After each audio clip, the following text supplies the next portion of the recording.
Hello, my name is Tressa, and I'm a traveling merchant. There's not a lot of games I'm willing to sink a lot of time into, especially nowadays, but as of right now, Octopath Traveler is hands down one of my favorite releases this year. Uh-oh. I know it's not a game that's going to win Game of the Year, but it is a game that I personally enjoyed the hell out of. I mean, I logged in over 60 hours in the game in the span of about 4 days.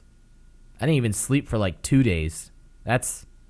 This game is going to kill me. Octopath is the newest JRPG from Square Enix released on the Nintendo Switch. You follow 8 different characters throughout the game, each with their own storyline and set of skills, and just like every JRPG, the game's not meant for everyone, but god damn is it a good game. I mean, after all, the game is fun. If it's not fun, why bother? Thanks, Reggie. What a stand-up guy. I can't wait to drop off the battle bus and meet some of you on the battlefield in Fortnite. Oh, just kidding. He's a fucking demon. Now, I can't praise Octopath enough. It's not perfect by a long shot, but it's definitely a solid game. The combat is fun, the soundtrack is awesome, the main stories are decent, and the side quests are unnaturally fun to do. I mean, in most games, I'm not even a big fan of side quests. Most of the time, I try to skip over them to keep going with the main story, but in Octopath, the side stories give more backstory to the lore of the game, let you catch up on some of the characters, and every person has some kind of backstory, which is really impressive if you think about it. There's over 100 different NPCs you could talk to, and each one of them has a small story explaining their past and how they got there. Even the goddamn dogs have an elaborate story. I want to know more about this dog.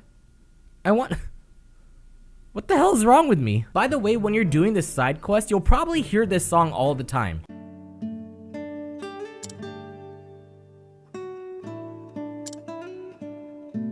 It literally plays at the end of almost all of the side quests whenever something uplifting happens.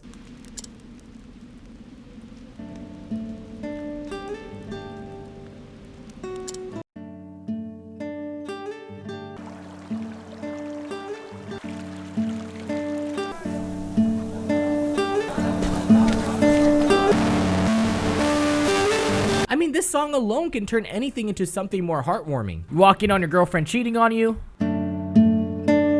You're depressed. You can't figure out what to eat.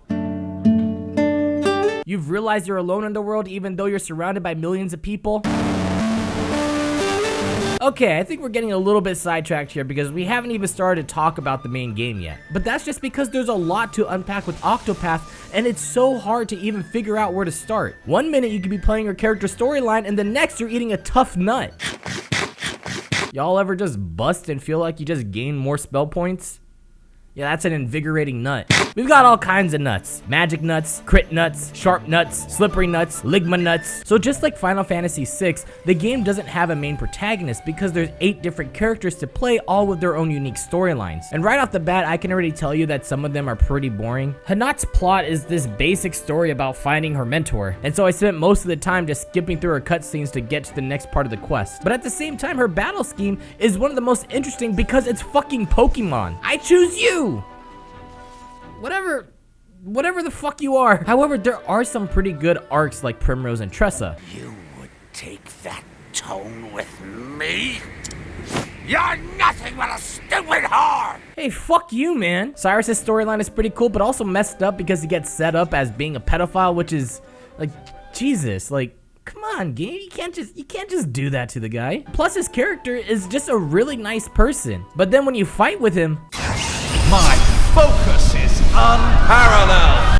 as you progress throughout your journey, sometimes the characters have travel banter and talk to one another, which is kind of cute. So they do have ways to interact with one another. Unfortunately, their sprites never interact with each other on screen except during the banter cutscenes. But, you know, it does help in trying to tie in all the different personalities together. Like, Tressa is this young girl trying to be nice and make friends with everyone, but then you've got Primrose who's just like, don't you just want to kill your enemies? No? Come on.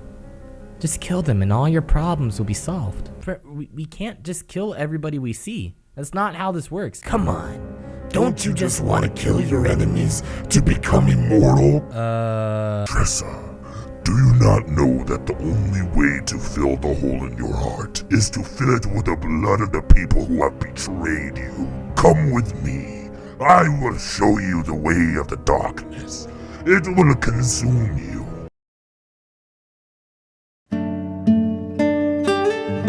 game's got your standard JRPG fighting classes. Ophelia's a healer, Ulbricht's a warrior, Therian's a sexy son of a bitch, Hannah, who's probably my least favorite character just because of her voice acting. Now, letten us hunting, letten us beginning, letten my arrow fly in true. Sounds like she's having a stroke. Letten us beginning. Cyrus is a mage, Alphen is a potion brewer, Primrose is a stripper, dancer, prostitute. There's a lot to unpack with her storyline. And my personal favorite character, Tressa the Merchant. This dude wants to bang me. Nice. But I'm not gonna let him. My pussy is for the Lord. Each character can do different tasks both in battle and in the overworld. Like Ulbrich and Hannah can literally walk into a town, pick a person, tell them to fight you, beat the shit out of them in front of everybody, and then just leave their body there. Old ladies, old men, Tressa's mom and dad. Hey, y'all ever just, I don't know, bathe in the blood of your enemies to consume their powers and surpass the gods themselves? No? Just me? Alright, sorry about that. The Thief has one of my favorite overworld abilities. He can steal items from other characters that you can then sell off at the store for a bunch of money. No. I was actually a thief the whole time, dumbass. You have to be careful though, because if you fuck up one too many times, you have to restore your reputation at the local pub by paying some of your gold. Like 1,000 gold, 4,000 gold, 100,000. What? What? 100,000? Oh, what the fuck? Oh my god. And I'm right back to stealing. If you have Primrose with a cleric in your party, you can seduce people to follow you and use them in order to fight your battles. Yeah, get him, Grandma. Beat his ass. Kick his ass. Hey, y'all got Updog? Updog these nuts. Best part of the game is when you just slam B over and over again and it doesn't make them run. They just glide through the air. Whoa. The bosses are big boys. Seriously. They're actually just really big. Like the size of a fucking staircase. You're gonna be fighting all sorts of things. Big boys, small boys, big girls, an elephant with what?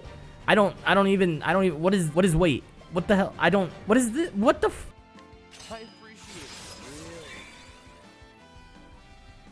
I have no idea what I'm fighting right now. One of the worst people you'll face is this dude named Helganish, who's just this disgusting pimp. He's gonna say some of the most gross shit you'll ever hear in this game. I'll have you purr for me some more.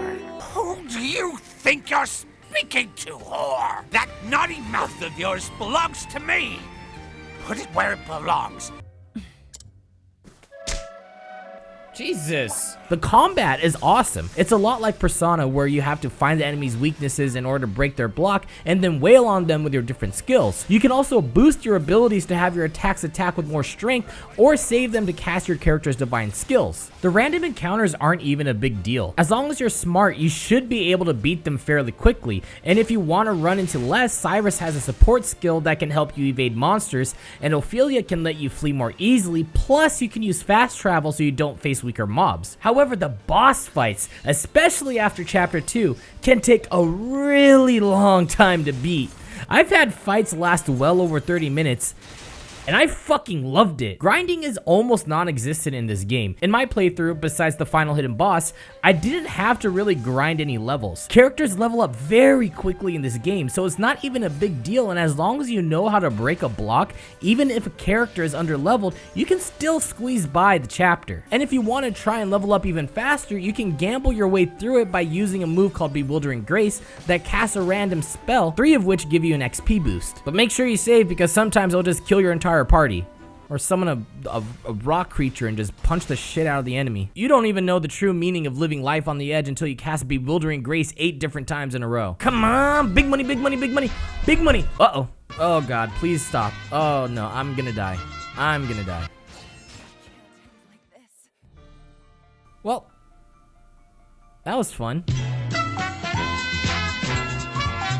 There's a lot of customization you can do with your party. In fact, it'll take you a couple of hours just to figure out what you want to do with them. First, you've got to choose the 4 people you want in your party and then learn all their skills. And every time you learn a skill, you get a secondary support rune you can attach to your character. Not only that, but throughout the game, you'll encounter these shrines where you can unlock secondary jobs for everyone of every class. So you can have your warrior also be an apothecary, or have your sorcerer become a dancer, which just looks just wrong.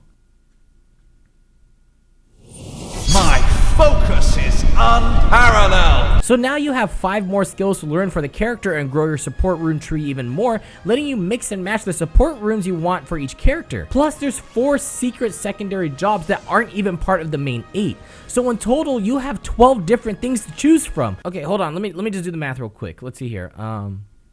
4 times 12 times 4.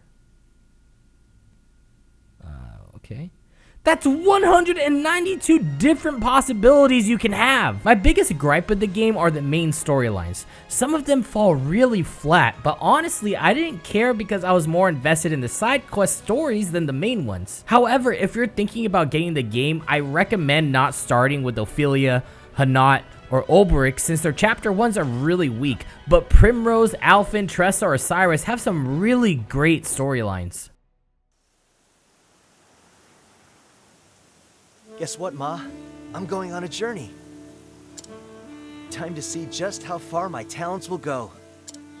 Although the game has its shortcomings, I still highly recommend playing it, and if you don't know if you want to drop the cash for it, you can play the demo for 3 hours to see if you like it or not before deciding to buy the game. I mean, honestly, I probably wouldn't have even bought the game if there wasn't a demo, but I'm glad that there was just so I can give the game a chance.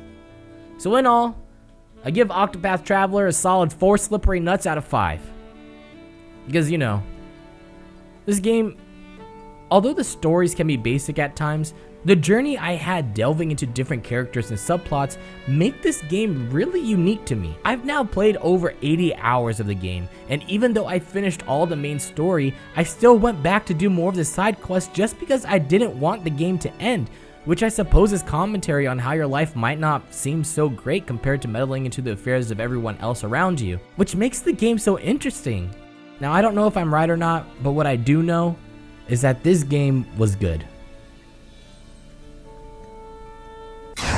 My focus is unparalleled. Squeesh. Woo! If you want more stuff, you can follow me on Twitter, Instagram, and Facebook. Wow. Plus, we've got new merch in the store along with a Golden Crown hoodie, so go grab the merch in the store to help support the channel by clicking on the link in the description.